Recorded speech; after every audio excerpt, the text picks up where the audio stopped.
ஒன்றும் இல்லை, எழுந்து நில, எழுந்துரு, எல்லாம் சரியாகிடும். அழகி அழகில் அடுத்து என்ன நடக்க போகுதுன்னு பார்க்கலாம். சுரேஷ் ஃபுல்லாக அம்மா பேத்திட்டு வராரு. அப்பாக்காரர் அழுகிறாரு. டே சுரேஷ், உன் வாழ்க்கை இப்படி போச்சேடா, என்னடா போச்சு? ஒரு பொண்ணை அடிக்கிறான், ஆணவத்தில் ஆடுறான், அவன் வாழ்க்கை அப்படி போச்சான். அவன் அடங்கி உடங்கி அடுப்பங்கரையில் கிடக்குறான். உன் புள்ள வாழ்க்கை இப்படி போச்சே அப்படின்னு நீ நினைக்கிறதுக்கு பார்த்தா ரொம்ப கண்ணை சிந்துட்டு போகிறாங்க. நம்ம புள்ள வாழ்க்கை எப்படி கெடுத்துவிட்டோமே அப்படின்னுட்டு.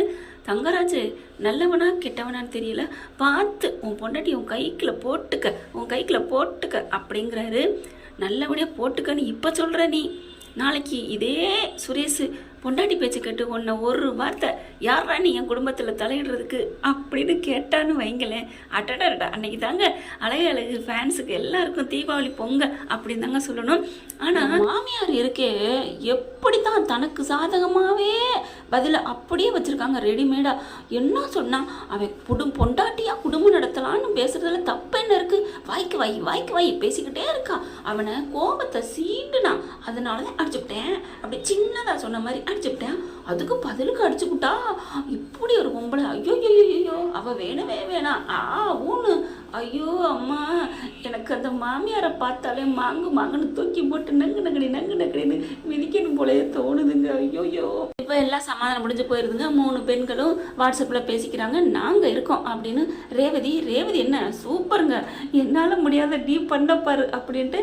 ஆம்பளை பெண்கள் ஒன்றும் சளைச்சவங்க இல்லை, தப்புனா தட்டி கேட்கணும், நம்ம தப்பு பண்ணால் அடங்கி போகலாம், தப்பே இல்லை.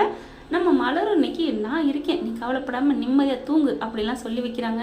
நம்ம பயப்பில் ஃபுல் இதில் வராரா, வந்தோன்னே பாக்கியராஜன் கூப்பிட்டு வராங்க. அண்ணே நீ அண்ணன், ஐ லவ் யூ அண்ணே அப்படின்னு சொல்லி முத்தம் கொடுத்துட்டு போகிறாரு.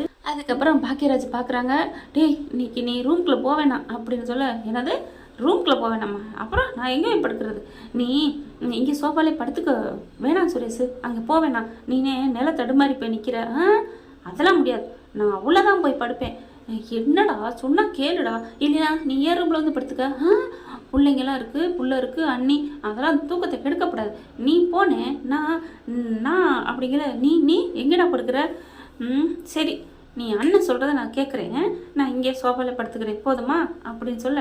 சரிடா அப்படின்ட்டு போகிறாரு. அண்ணே எனக்கு இங்கே சோஃபாவில் கொசு கடிக்குதுண்ணே, வானே நான் ஏன் ரூம்ல போய் படுக்கிறேன் அப்படின்னு போய் கதவை வேகமாக தட்டினோன்னு மதி வந்து திறக்குது.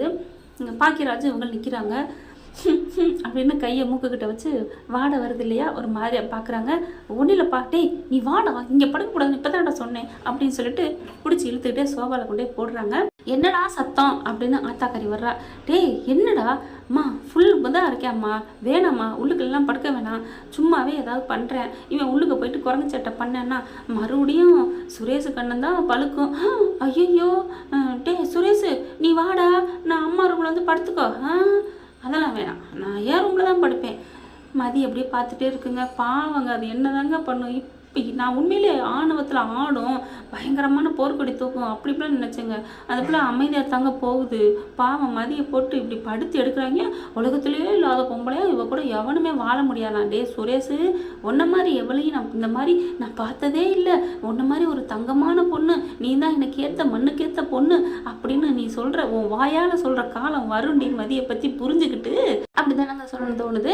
இப்போ நம்ம மாமியார் கூப்பிட்றாங்க, வாடாண்டு. வரலம்மா நீ போம்மா, நான் இங்கே சோஃபாவில் படுத்துக்கிறேன் அப்படின்னு கையங்காலையும் பப்பரை பேன் போட்டுட்டு படுத்துடுறேன். பாக்கியராஜ் பார்க்குறாங்க, சரிம்மா இவன் படுத்துடுறான், நீங்கள் போய் படுங்க அப்படின்னு அம்மா படுக்க சொல்ல.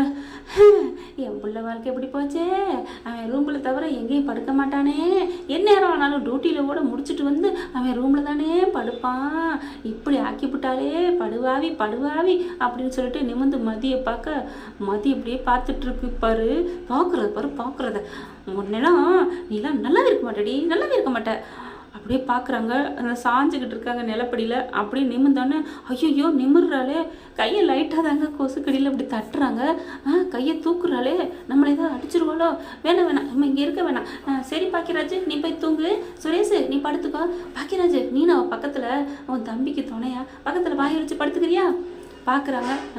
என்னம்மா?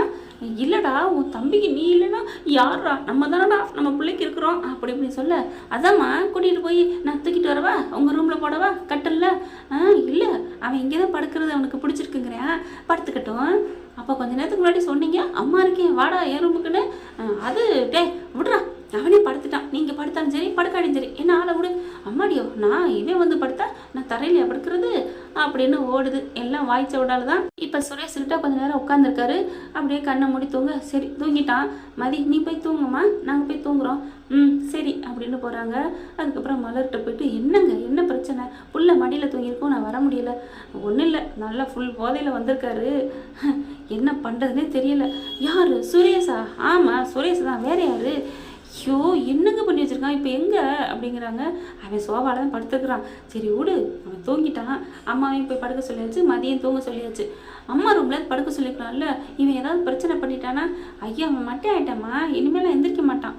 ஓ மட்டையாட்டா எந்திரிக்க மாட்டான்னு உங்களுக்கு தெரியுமா என்ன? ஐயோ என்ன மலரு, நீலாம் அப்படி பேசக்கூடாதுடா. நான் ஏன் பேசக்கூடாது? நான் என்ன அடிமையா? உங்கள் அம்மா எவ்வளோ சொல்கிறாங்க பார்த்தீங்களா? நான் அந்த கல்யாணம் பண்ணி இந்த வீட்டுக்கு வந்து வாயே திறக்க மாட்டேனா? ஆமாடி நீ வாய் திறக்க மாட்டேன், என்கிட்ட மட்டும் தான் என் முன்னாடி வாயை திறப்பா அப்படிங்கிறாரு. போதும் பாக்கியராஜ், நான் எல்லாம் உன்னோட அன்புக்காக நான் வாயை அடங்கி போயிருக்கேன். இல்லைன்னு வச்சுக்கோங்களேன், நடக்கிறதே வேற. எப்படி நீ இவ்வளோ நல்லவளா இருக்க?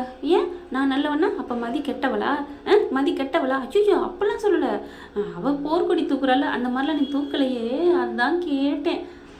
அதுக்கு புருஷன் ஒழுங்காக இருக்கணும், சரியாக இருக்கணும். மனசை தொட்டு சொல்லு பாக்கியராஜ், நீ இந்த வீட்டாளு மாதிரி பேசாத. நான் சாதாரணமாக கேட்டேன்டி, அப்படி கூட கேட்கக்கூடாது. நீ மாதிரியா யாவ இருக்கிறான் அவன்? என்ன மாதிரி பேசுகிறான், என்ன மாதிரி அடிக்கிறான்?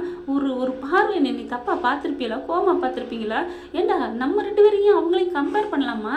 நம்ம 2 பேரும் வேறடா, நம்மளாம் ஒரு காதலில் வந்திருக்கிறோம்.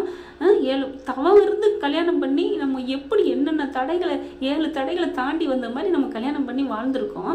நம்ம வந்து சண்டை போடுவோமா? ஆனால் அவன் அப்படி இல்லை, வேலை போய் நிற்கிறா மதி. அந்த சமயத்தில் போய் புரிஞ்சுக்கும், கொஞ்சம் பொறுத்துக்கங்கன்னு மதி சொல்லியிருக்கா. ஆனால் உங்கள் தம்பி இருக்கானே, யார் பேச்சை கேட்டு ஆடுறான். யார் பேச்சு என்ன, எல்லாம் அந்த மாமா பேச்சை தான். அதைத்தான் நான் சொல்ல வரேன். இந்த மாமா தான் என் தம்பியை பிடிச்சி கெடுக்கிறதே. இல்லைன்னா அவன் இந்த அளவுக்குலாம் காமம் வெறி பிடிச்சவனா இல்லைம்மா, அவன் நல்லவன்மா. எனக்கு தான் தெரியும் இந்த மாதிரி அழகிறவன் இல்லைன்னு. எல்லாம் அந்த உங்கள் மாமாவை ரேவதிட்ட சொல்லி நீ ஏதாவது சொல்லிடுறாருமா. அப்புறம் என் அக்கா அடி வாங்குறதுக்கு தெம்புல உடம்புல. ஓ உங்கள் அக்கா அடி வாங்குறதுக்கு மட்டும் தெம்புல, அப்போ நாங்கள் மட்டும் உங்கள் வீட்டில் அடி வாங்கலாமா? என்ன மலர் இப்பெல்லாம் பேசுகிற, பேசாமல் இரு அப்படின்னு சொல்லிட்டு அடக்குறாங்க. ஆமாங்க மலர் சொன்னது சரிதானுங்க. இவங்க என்ன கல்யாணம் பண்ணி லவ் மேரேஜ் பண்ணிட்டு வந்தாங்களா, இல்லை வீட்டில் மனசார திருப்தி பண்ணி கல்யாணம் பண்ணிட்டு வந்துட்டாங்களா? ஃபர்ஸ்ட் நைட் அன்னைக்கே ஃபர்ஸ்ட் நைட் கொண்டாடுறதுக்கு அது அப்படி இருந்துச்சுன்னா ஓகேங்களா? இவன் சரியா இப்போ கூட மனசை புரிஞ்சு 1 மாதம் ஆச்சுன்னு சொல்லி சேரலான்னாலும் இன்னைக்கு என்ன நிலையில் இருக்கா, மனநிலையை புரிஞ்சுக்காத மனுஷன் என்னங்க மனுஷன்? எப்படிங்க இதுக்கு மட்டும் கரெக்டாக இருக்கணுங்க மனசு? அப்படி இல்லாமல் தொட்டா அது ரேப்புக்கு சமந்தான். அது புரியலை பைப்பிள்ளைக்கு. இப்போ நல்லா படுத்து தூங்குறவர் படக்குன்னு அப்படியே ஒரு மாதிரியாக உமட்டிக்கிட்டு வருது. எந்திரிச்சு உட்கார்றாரு. என்ன ஒரே உமட்டலாக இருக்குது, குபுன்னு ஓடி போயிட்டு வாந்தி எடுக்கிறாரு. பாஸ் பேசலில் போயிட்டு அப்பா என்னது உமட்டலாக இருக்குது, என்னத்தை கொடுத்தாங்க, ஏமாற்றி விட்டாங்களோ மட்டமான சரக்கை கொடுத்து அப்படின்னு சொல்லிட்டு நல்லா ஃபுல்லாக தண்ணியை எடுத்து குடிக்கிறாரு. ஊறுகாய் எடுத்து வாயில் மறுபடியும் வச்சுக்கிட்டு சுருங்குது. அப்பா சூப்பராக இருக்குல்ல அப்படின்னு வெளியில் வாராரு. வந்த கையோட சோபாவை மறந்துட்டாருங்க.